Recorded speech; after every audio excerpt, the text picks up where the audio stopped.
దారుణంగా చూస్తున్నా. నిజంగా నా తల్లి పేగు చూడు ఎలా తల్లడిల్లిపోయే అంతగనం పడుతున్నా.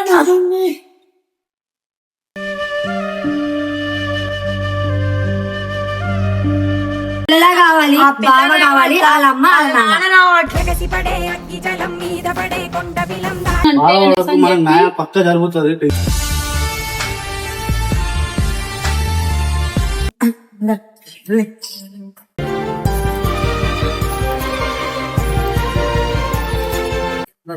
కదా నా అమ్మాయి బయటకు వచ్చిందంటే మొత్తం వస్తుంది అన్న. ఎవరెవరు ఏం అమ్మాయిని బయటకు పంపించమని చెప్పాలన్న. అదే కావాలన్న. అమ్మాయి వచ్చిందంటే మొత్తం వస్తుందన్న. అమ్మాయి నాన్న అమ్మ మొత్తం ముగ్గురు వచ్చిందంటే మొత్తం వస్తుందన్న. ఆడికి మాత్రం ఖచ్చితంగా ఉరిశిక్ష పడాలన్న. ఆడికి కావాలి అంటే ఖచ్చితంగా ఉరిశిక్ష పడాలన్న.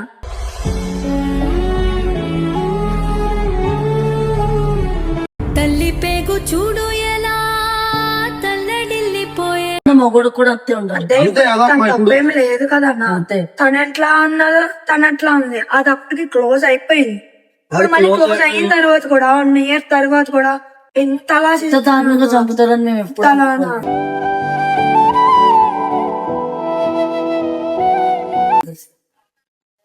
అది అప్పటికి క్లోజ్ అయ్యింది. క్లోజ్ అయిపోయింది. తనతో మాట్లాడలేదు, తనతో చాలేదు, ఇంకా అలవాట్లేదు కదా. 1 year అయిపోయింది కదా. 1 year అయిపోయాక నవంబర్ లో తను ఇట్లా చేస్తున్నాడకి అని కాల్ కూడా మాట్లాడాను. ఏమో నాకు తెలీదు. నేను ఊర్లో ఉంటారా? అంటే నేను ఊర్లో ఉంటారు. అయితే ఇక్కడ నుంచి ఇల్లు వచ్చిందని చెప్పి బాలాజీ నగర్ కి షిఫ్ట్ అయ్యారు. అయితే వాడికి ఎగ్జామ్స్ ఉన్నాయని చెప్పి వచ్చిండు 2 weeks. ఈ రోజు లాస్ట్ ఎగ్జామ్. ఈ రోజు ఎగ్జామ్ అయిపోయింది. ఈ రోజు ఎగ్జామ్ అయిపోతే ఈ రోజు నైట్ వెళ్ళిపోతుంది. మళ్ళీ ఒక 2-3 months దాకా వాడి ఇక్కడ రాకపోతుండే. అసలు మళ్ళీ సెమ్ స్టార్ట్ అయ్యాకనే వస్తుంది. ఒక్క రోజు 11:30 కంప్లీట్ ఫైల్ అయిందా? మండే రోజు చెప్తామని చెప్పి అంటున్నారు.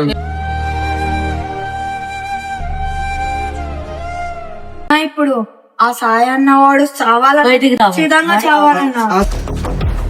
సాయి ఆ సాయి వాడికి అలాంటి పొడిచి చంపారు నాలో.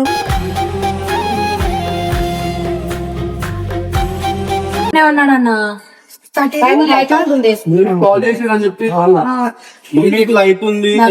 ఫోన్ చేశాడు 9 అవుతుంది. మమ్మీ ఎక్కడ ఉందంటే ఇప్పుడే కూరగాయలు తీసుకుని వచ్చినా నాన్న, మన ఇంట్లోనే ఉన్నా, వంట చేస్తున్నాక అన్న. అంటే మమ్మీ వచ్చారు మమ్మీ అన్న. ఎవరు నాన్న అంటే చంద్రకోళ తమ్ముళ్ళు వచ్చారు మమ్మీ, పక్కకి రామని. పక్కకి ఎందుకురా నా ఒకటే మాట మాట్లాడాడు. అప్పటికి ఫోన్ గుంజేసుకొని అప్పుడు కొడతానే ఉన్నా. అంటే మీ కాల్ ఉన్నప్పుడు జరిగింది అంతా. ఇంకా మా ఫోన్ పని చేయాల. ఫోన్ చేసినప్పుడు ఎత్తట్ల పిల్లలు అంటే పట్టేస్తారు. ఇంట్లోనే ఉండేవాడు. 8:30 తమ్ముడు నా దగ్గరే ఉంటాడు. ఎగ్జామ్స్ అని 1 week అయింది ఇక్కడికి వచ్చి. ఇవాళ ఎగ్జామ్ రాస్తే 7:30 వరకు తమ్ముడు 7:30 వరకు ఇంట్లో ఉన్నాడు. ఇక్కడే కదా నేను పని చికెన్ వండు అన్నాడు. మళ్ళీ వచ్చి వండుతాను అన్నాడు. చికెన్ కి డబ్బులు లేవని అంటే గుడ్డు కురేబావని అక్కడ నేను ఇంట్లోనే ఉన్నాడు.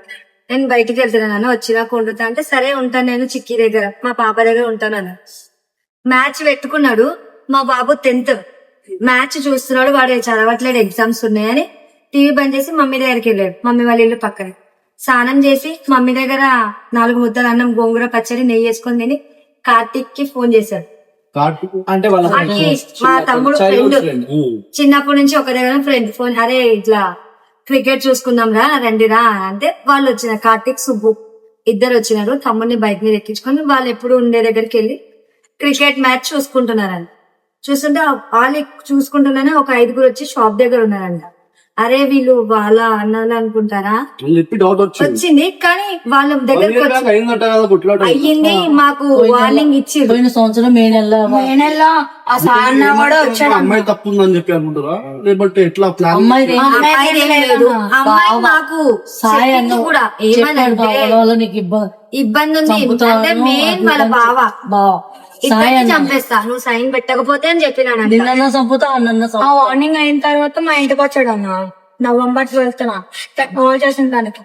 కాల్ చేసి అక్కి నన్ను ఇలా టార్చర్ పెడుతున్నావు, సైన్ పెట్టమంటున్నాను, PS కి తీసుకెళ్ళానంటే తను మామూలుగా మాట్లాడుతున్నాను, పిచ్చోడులా మాట్లాడుతున్నావండి అక్కి నువ్వు PS అంటే నేను ఏం ఐఫోన్ నువ్వు చెప్పలేదు ఐఫోన్ లో రికార్డ్ అవుదని నా ఫోన్ తీసుకొచ్చి రికార్డ్ మా చేయించాను. అక్క పెళ్లి చేయాలి, నేను ఇంకా చదవాలి, నేను సెటిల్ అవ్వాలి. లైఫ్ స్పాయిల్ అవుతుంది, లైఫే పోయింది. ఇప్పుడు లైఫే పోయింది కదా. అది అన్న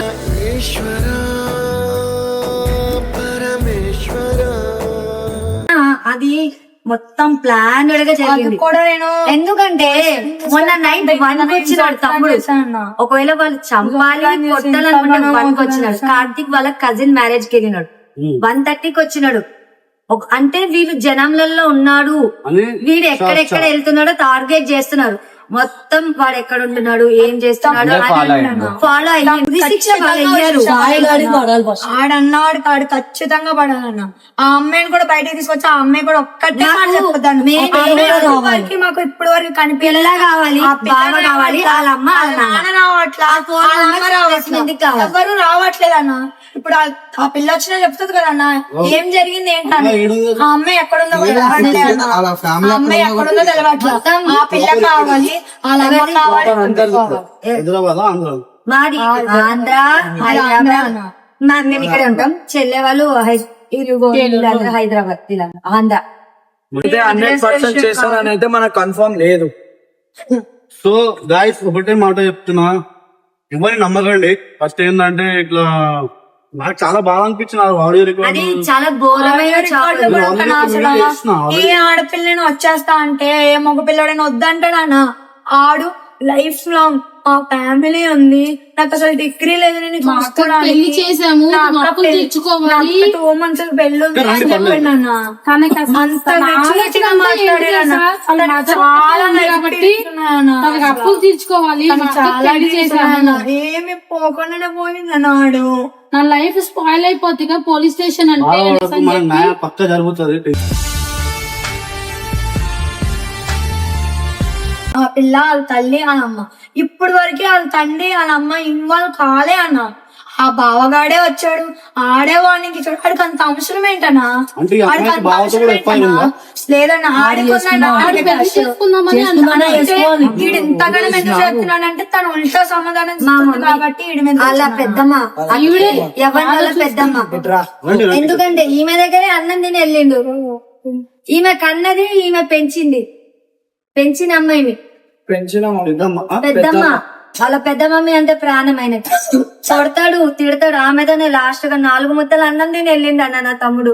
4 ముద్దలు గోంగూర పచ్చడి అయి పెద్దమ్మ, నెయ్యి అయి పెద్దమ్మ అని. గోంగూర పచ్చడి నెయ్యి అన్న అసలు ఈమె తమ్ముడు స్నానమే చెయ్యడు, అలాంటి స్నానం చేసిండు. ఎప్పుడు చాలా మందికి నేను రిక్వెస్ట్ చేస్తుంది ఏంటంటే కొంచెం అందరు ముందుకు రావాలని చెప్పి కోరుకుంటున్నా. రిక్వెస్ట్ చేస్తున్నా, ఇంకా కొన్ని యూట్యూబ్ ఛానల్స్ లో కానీ తక్కువ ఏం పెట్టకండి. ఎందుకంటే వచ్చి మీరు అనుకుంటేనే మీకు అర్థమవుతుంది. మీరు తక్కువ అనేది పెట్టకండి. మీకు నిజాలు తెలియాలంటే రండి, మాట్లాడండి, కనుక్కోండి, అప్పుడే పెట్టండి. అన్ని అబద్ధాలు అన్ని లేనిపోని పెట్టి వాళ్ళ ఫ్యామిలీని ఇంకా ఇబ్బంది పెట్టినట్టు అవుతుంది. చెప్తున్నారు బిడ్డ. మాకు న్యాయం అసలు ఒక్కటి కూడా కాదన్న. ఆ తన హత్య కేసులో ఎవరెవరు ఉన్నారో అందరూ బయటకు రావాలి. అందరు రావాలన్న బయటికి, అందరినీ రావాలి. రావాలన్న. అంటే ఇప్పుడు ఈ గల్లీలో నేను వెళ్తున్నాడు, ఏ టైంకి వెళ్ళాడు, ఏ గల్లీలోకి వెళ్ళాడు, ఏ ఫ్రెండ్ వచ్చి ఎక్కించుకెళ్ళాడు అని వాళ్ళకి ఇన్ఫర్మేషన్ ఇచ్చిన వాళ్ళు కూడా ఉంటాం కదా. వాళ్ళు కూడా బయటికి రావాలన్న. వాళ్ళందరూ రావాలన్న బయటికి. బయటకు వస్తాయి. ఇగో న్యాయం అనేది ఎప్పటికీ గెలుస్తుంది. చేస్తున్నారు బాబు. అర్థం పగిలితే ఇమీడియట్ గా పోలీసు వచ్చారన్న. వాడి ఇన్సిడెంట్ అయిన రోజు కార్ అద్దం అది పలిగినందుకే ఎట్లా అంటే అద్దం పగిలింది. శ్రీశైలం ఆ పిల్ల వాళ్ళ బాబాయ్ కారులో తీసి తిరుగుతున్నాడన్న. 3 times తిరుగుతుంటే round మా వేసింది. వాళ్ళ అందరం కోపం ఇక్కడ వచ్చి బయట రాయి కూర్చుంటే. శ్రీ అద్దం పగిలింది. అద్దం ఒక్క నిమిషంలో పోలీసు ఒక సెకండ్ లో పోలీసు వాళ్ళు వచ్చి 45 minutes కూడా రాలన్న. ఆటో తీసుకెళ్ళాను అంత ఆటోలో ఇట్లా పట్టుకొని ఆటోలో తీసుకెళ్ళాను. ఆటో కూడా అంత గల్లీలో పరిగెట్టి మరి అది లోపలికి ఆటోలు రావు, చేతులు లోపలికి ఆటోలు రాకపోతే తమ్ముడు వాళ్ళు బండి మీద ఎక్కించుకొని మెయిన్ రోడ్ మీదకి వచ్చి అదే అంబులెన్స్ వస్తే ట్రీట్మెంట్ జరిగేది. అంబులెన్స్ లో ప్రాణం కదా అన్న, ఉండేవాడేమో కదా. ఆశ ఉండేది కదా అన్న. ఒక వారం ఒక 10 minutes బాధలు మాకు 20 minutes చెప్పేవాడేమో రావచ్చు కదా. కదా అన్న. ఒక 10 minutes కాకపోయినా 20 minutes కైనా పోలీసులు రావచ్చు కూడా కదా రాలేదు. అన్న. పోలీసులు కూడా రాలేదు. ఇక్కడెక్కడ ఉన్నాయి కదా అంబులెన్స్ లు. అంటే ఇది ప్రీ ప్లాన్ కాకపోతే అది ఎలా రాకుండా ఉంటదన్న. ఒక్క పోలీస్ కూడా రాలేదన్న. ఈ మొత్తం ఆయన అద్దం పగిలినందుకు 20-30 మెంబర్స్ పోలీసులు మొత్తం ముగ్గిపోయారన్న. మాకు అది ఎలా security అవుతుంది అంట. అన్న? ఒక నిమిషం. సెక్యూరిటీ మాకు మాకు security సెక్యూరిటీ ఎందుకు అన్న అసలు? మా మనిషిపై ఆ టైంలో ఏం జరగలేదు కదా. ఏం జరగలేదు. ఏం జరగలేదు. ఆ టైం సెక్యూరిటీ ఎందుకు? సెక్యూరిటీ అంటే తీసుకొచ్చి పెట్టలేదు. ఆ రోజు కూడా అన్న, మార్నింగ్ నిన్న నుంచి నైట్ ఇప్పటిదాకా వాళ్ళ ఇంటికి వెళ్ళామన్న. జరిగిన రోజు పెట్టిర్రా? ఈ రోజు మార్నింగ్ మీకు సెక్యూరిటీ అన్నా తీసుకొచ్చి సెక్యూరిటీ మాకుండాలా వాళ్ళకు ఉండాలన్నా? మొత్తం వాళ్ళ ఇంటి మొన్న చుట్టూ వాళ్ళ 20-30 మంది పోలీసులు ఉన్నారు. వాళ్ళని ఇంట్లో పెట్టి లాక్ చేశారు. వాళ్ళ ఇంట్లోనే ఉన్నారు. ఆవులు వాటర్ బట్టలు ఉతుకుతారు కదా, ఆవులు వాటర్ అన్ని ఇట్లా ప్రీ ప్లాన్ కాపాడాలని కాకపోతే పోలీసులు లేకపోతే పైనేమో అవి ఉంటాయి కదా, అవేంటి మేకలు గొర్రెలు కోళ్ళు అన్ని చక్కగా పైన పెట్టి వాళ్ళకి మేత పెట్టారు. ఆ పైకి మేము వెళ్లకుండా ఉండటానికి తాళ్లు పెట్టేశారు. ఇంత చెక్కలు అడ్డం పెట్టేశారు. బయట కింద నుండి వెళ్తానికేమో తాళం వేసేసారు. మేము తాళం బద్దలు కొడుతుంటే తాళం బద్దలు కొట్టకూడదు. అయినా సరే మేము వేరే డాబా మీద దింపితే వాళ్ళ ఇంట్లోని చక్కగా ఉన్నారన్న. వాళ్ళ ఇంట్లో లోపలికి వెళ్ళనివ్వట్లేదు. తలుపులు తాళం బద్దలు కొడుతుంటే ఆస్తులు పోతాయంట. ఎవతల మనిషి పోయినా పర్వాలేదు, ఆస్తులు పోతాయంట. వాళ్ళ ఇంట్లోనే ఉన్నారన్న. ఏంటి ప్రూఫ్ అంటే అప్పుడే బట్టలు ఆరేసారు అన్నాళ్ళు. తెలవదన్న బట్టలు ఎలా ఆరేస్తారు. అప్పుడే నీళ్ళు పట్టారన్నాళ్ళు. చెప్పులు కూడా ఇంట్లోనే ఉన్నారన్న. అన్ని గదులు తాళం వేశారు, స్టోర్ రూమ్ తాళం వేయలేదన్న. మేము తాళం బద్దలు కొడుతున్నా పోలీసులు ఎంతగానో ఆపుతున్నారన్న. ఆస్తులు పోతున్నాయి కదా, అవతల ఆస్తులు పోతున్నాయి కదా అంటారన్న.